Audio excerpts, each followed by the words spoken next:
శ్రీ గురుభ్యో నమ శ్రీమాత్రే నమ. ఆదిత్యాయ చ సోమాయ మంగళాయ బుధాయ గురు శుక్ర శనిభ్యే రాహవే కేతవే నమ. కొత్త సంవత్సరంలోకి వచ్చాం. దాదాపుగా మరి ఇప్పటి వరకు ప్రతి మాసంలో మాస ఫలితాలు, అలాగే మనం వార ఫలాలను కూడా చెప్పుకుంటూ వచ్చాం. ఇప్పుడు ఏప్రిల్ మాసంగాను, ఈ మాసంలో మనకి ప్రత్యేకించి కొత్త సంవత్సరం ప్రారంభమవుతుంది.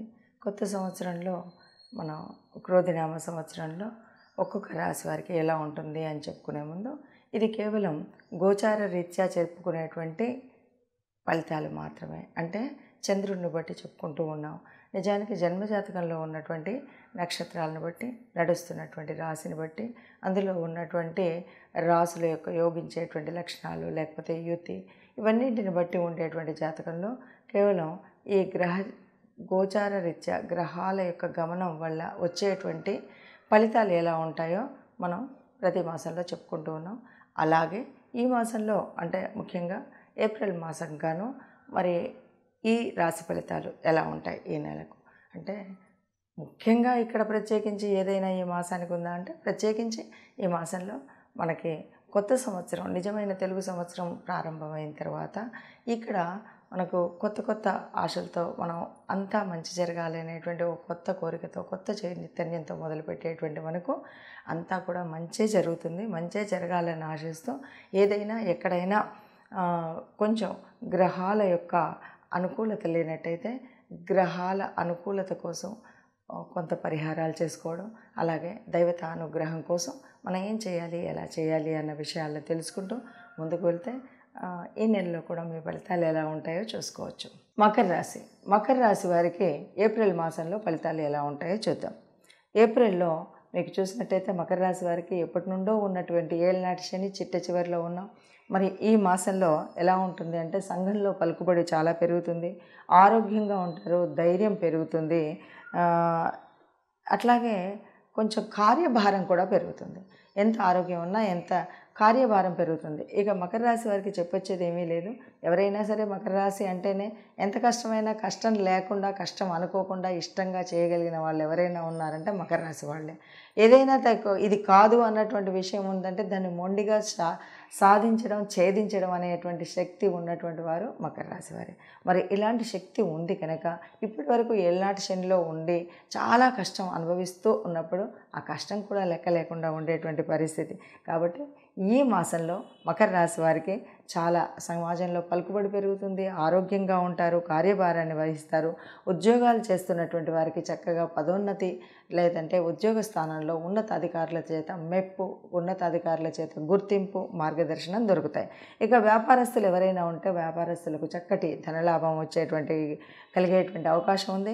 ఇంకా ఒక విషయం, ఇతర దేశాలతో లేక దూర ప్రయాణాలు ఏవైతే ఉన్నాయో వాటిని చేసేటువంటి అవకాశం వీరికి లభిస్తుంది. దూర ప్రయాణాలు ఇది కష్టంతో కాదు, చక్కగా పుణ్యతీర్థాలు, లేకపోతే వేరే విదేశీ యాత్ర, విహారయాత్ర, ఇలాగా దూర ప్రదేశాలను చూసేటువంటి అవకాశం ఈ మాసంలో కలిసి వస్తుంది మకర రాశి వారికి.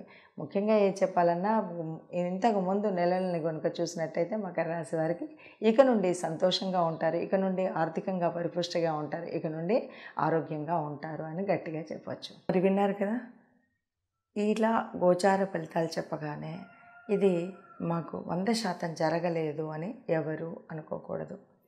కారణం పదే పదే ప్రతిసారి ఎందుకు చెప్తున్నామంటే, ప్రతిసారి కూడా మళ్ళీ కొత్త వాళ్ళు కొత్తగా అసలు మాది ఇలా ఉంది మీకు ఎలా తెలుసు అని కొంతమంది, అసలు మీకు జ్యోతిషం వచ్చా అన్న వాళ్ళు కూడా ఉన్నారు. కారణం ఏంటంటే, ఒక్కొక్కరికి ఒక్కొక్క జన్మజాతకంలో ఉన్నటువంటి వారి యొక్క ఏం జరుగుతుంది, ఏ దశ ఉంది, ఏ అంతర్దశ ఉంది, ఈ దశలో వారికి ఉన్నటువంటి స్థితి ఏంటి, వీటిని బట్టి కొంత ఫలితాలు ఉంటాయి. అయితే గోచార రీత్యా మనం చెప్పేటువంటిది ఈ కోటానుకోట్ల మందిలో కేవలం 30% వరకే ఈ ఫలితం ఉంటుంది అని ముందు నుండి పదే పదే చెప్తూ ఉన్నాం.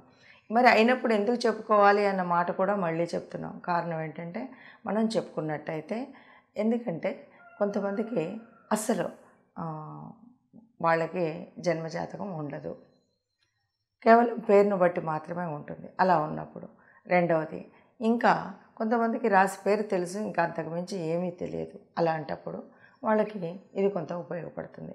ఇక రెండవది, గ్రహాలు జరుగుతూ ఉన్నప్పుడు జన్మజాతకం ఎలా ఉన్నా ఎంతో కొంత గ్రహాల యొక్క ప్రభావం మానవ శరీరం మీద, ఈ భూమి మీద పడడం అనేటువంటిది మనకు తెలిసినటువంటి విషయం, సైన్స్ పరంగా నిరూపించబడినటువంటి విషయం. ఖగోళ పరంగా గ్రహాల యొక్క అనుకూలత ఉండాలన్నది అందరికీ తెలిసినటువంటి విషయమే.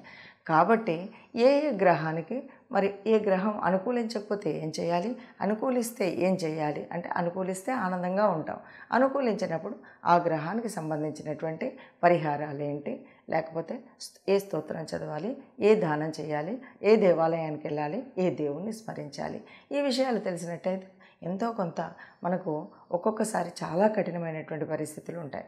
ఎలా అంటే, ఓవైపు ఏళ్ళనాటి శని నడుస్తుంది, ఇంకొక వైపు ఇంకొక భయంకరమైనటువంటి స్థితి, భయంకరంగా కుజుడు ఎక్కడో ఉండడం, ఏదో చేయడం. దీనివల్ల ఒక వివాహ లబ్ధిలో కానీ, లేదు వ్యాపారంలో కానీ, లేదు ప్రయాణాలలో కానీ రకరకాలైనటువంటి కలతలు, కల్లోలాలు ఇలా ఉన్నటువంటి సమయంలో మనం చెప్పే విషయం వల్ల ఏదో ఎంతో కొంత ఉపశమనం ఉండి, మనం అయ్యో ఇంకా ఎందుకురా భగవంతుడా ఈ బతుకు అనేటువంటి పరిస్థితి కాకుండా ఎంతో కొంత ఉపశమనం ఉంటుంది. కాబట్టి దాని నుండి బయటపడేటువంటి పరిస్థితి ఉంటుంది. కాబట్టి తెలుసుకోవాలి, అంతే తప్ప ఇది తెలుసుకున్నాము ఇక బెంగపడిపోయాము, ఏం చేసినా ఇంతే అనేది కాకుండా, ప్రయత్న లోపం లేకుండా మనం చేయాల్సినటువంటి పనులు చేస్తూనే జాగ్రత్తగా ఉంటాం. ఇప్పుడు మనం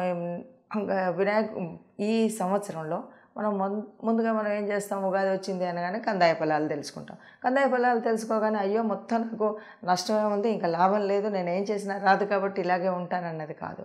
నీ శ్రమ కొద్దీ నువ్వు కష్టపడి నువ్వు చేస్తూ, ఇక్కడ నువ్వు అనవసరపు ఖర్చులు ఏవైతే ఉన్నాయో అవి ఖర్చు చేయడం మానేస్తే ఆదాయ వ్యయాలు సరిగ్గానే ఉంటాయి.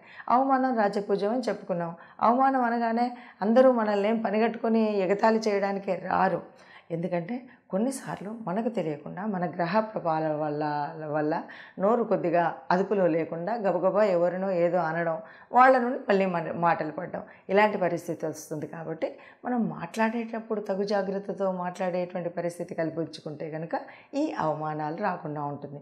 అందుకోసం చెప్పడము. కాబట్టి దీన్ని ఆ రకంగా తీసుకొని తప్పనిసరిగా మీ అందరికీ కూడా ఇది విన్నప్పుడు ఎంతవరకు అవుతుంది, ఎంతవరకు అనుగుణంగా ఉంది, ఎంతవరకు లేదు అనేటువంటి విషయాన్ని కూడా మీరు కామెంట్ రూపంలో పెట్టండి.